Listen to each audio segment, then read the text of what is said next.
Future Proof is sponsored by Learn Smart Academy, online revision courses for GCSE and A-Level.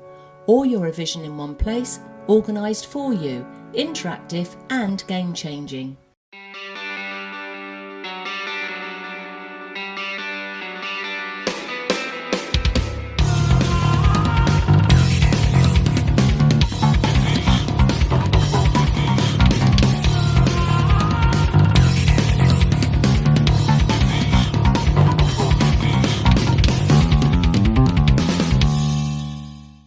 Hello and welcome to Future Proof. Thank you so much for joining me, Sarah Hopwood, as this is now the second programme looking at presentation skills and how to be an effective presenter, which of course is tied up with being an effective communicator. And I was just saying that you need to make sure that to be a successful presenter, that 70% of all that is involved in the whole process, from being asked to speak or volunteering to speak to your delivery on the day, 70% of that whole package is tied up with preparation. By the time you come to deliver your talk, whether that's to a camera or whether that's to a room of people or just round a desk, you should be so familiar with your content. You know exactly why you're doing what you're doing and also the outcomes that you want, that they're so familiar that even if there's a fire alarm that goes off and there's a distraction, you will not waver from your path because you're so rehearsed in what you're doing. And even professional speakers, big names, if you ask them how much they prepared before they spoke, you would be very, very surprised at how many hours of work have gone in to their preparation. And I also said in the last programme, make sure that there's one key message, and I've just shared my key message with you.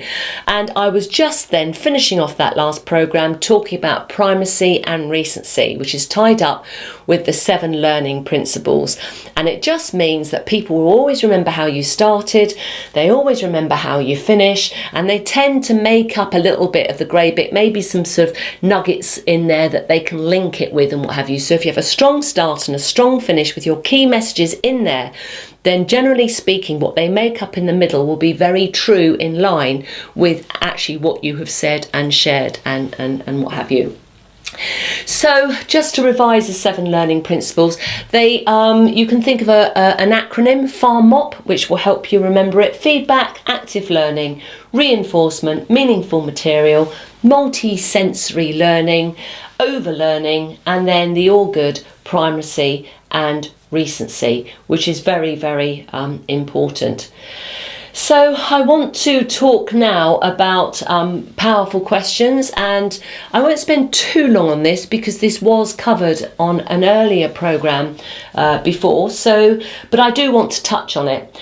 Overhead questions are really important. So when you're speaking, you are actually entertaining, and part of that entertaining, so you think if you're a comedian you make people laugh, and if you're not a comedian you need to have another way of, if you like, engaging, getting feedback from your audience that they are with you, that they're on the journey that you've invited them on. And always remember, you've invited them onto your journey, whatever you're going to talk about.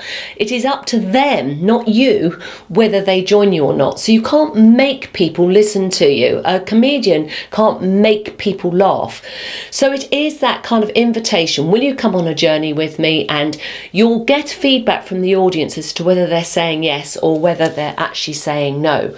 And if you're getting a no, then that engagement, using communication skills can really help you try and encourage them to come on that journey. And once a few start joining in, the others will hopefully follow. So one way of doing is to ask some really good questions: an overhead question or a direct question, maybe a leading question. That's where you kind of put half the answer in there. A yes, no question. A very good reflective question, that can be quite good to actually open up a speech. So I don't know, let's say you're talking about, I don't know, the latest new bicycle or something like that. You know, you could be opening up a reflective question of how many of you of kids fell off your bikes and remember the handlebars going into your stomach kind of idea. And there'll be some laughing and they'll go, yeah, that was me. And it's quite good at engaging them because already they're thinking, oh, I wonder what journey you're going to take me on. I wonder what you're going to say. And also there are attitude questions, which are quite powerful too. So developing high impact stories. 3 key things to know here which will really help you. People buy emotion. People learn through story, so make sure that whatever you're saying, that you think of a story that illustrates what it is you're trying to say. And the other thing is, make sure there is a hero in that story. But, and there's a big but here, never ever make that hero you. So nominate somebody else in your circle of friends, or even make it a fictitious character that is the hero in the story. So you could call it something else, even though it is you, but never actually say it is you, because the audience will never thank you for it. So people buy story, and the story must always be your own. If it's not your own, then say, so-and-so told me, or I heard somebody say this. But usually hearing things secondhand don't work the same, and you've got enough stories. Many professional speakers walk around with notebooks and they write down funny things that happen, and they write down their stories, and they brainstorm with family as well to get those key stories. And comedians do it. They'll write down when they've seen something funny, and then they can really draw on that experience to create their humour in their presentations.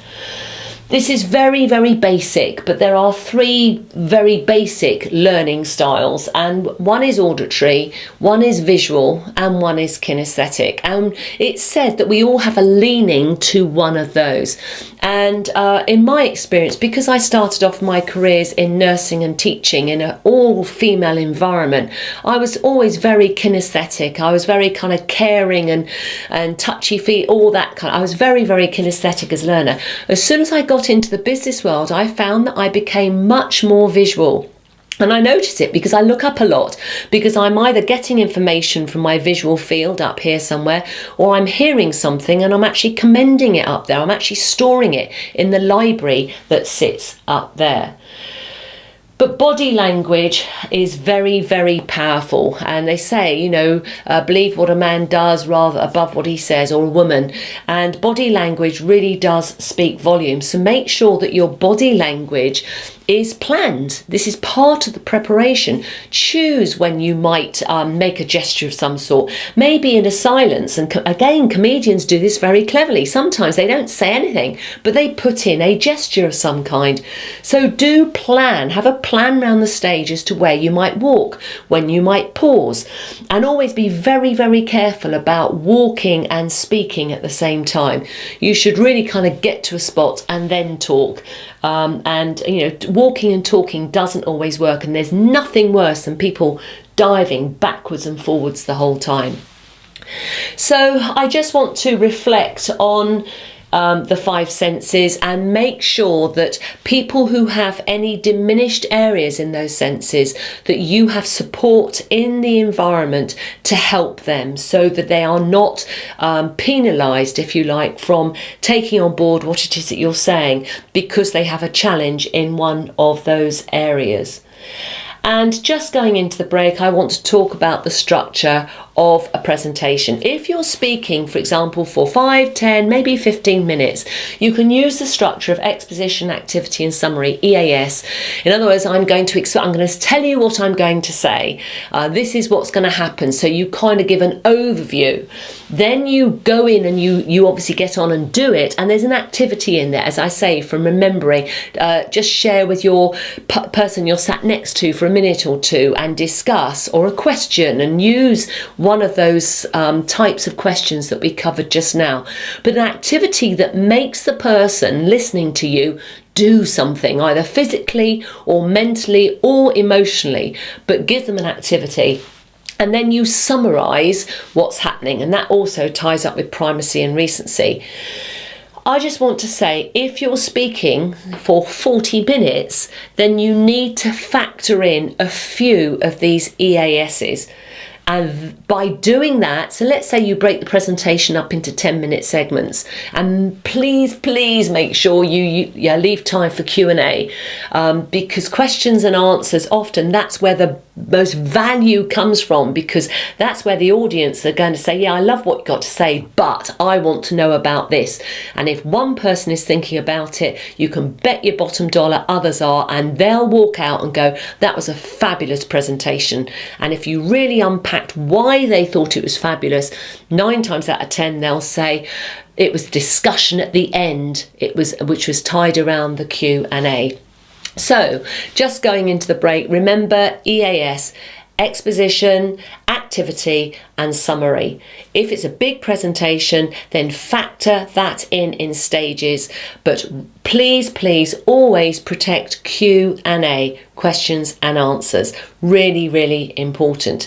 And if I said to you now, what is the one message out of all of this that I've been saying now through the first program and now this second one, what is it? It is preparation is 70% of getting you to the success that you want. So make sure that you prepare thoroughly before you put yourself out there in a vulnerable place. I'll see you in just a moment.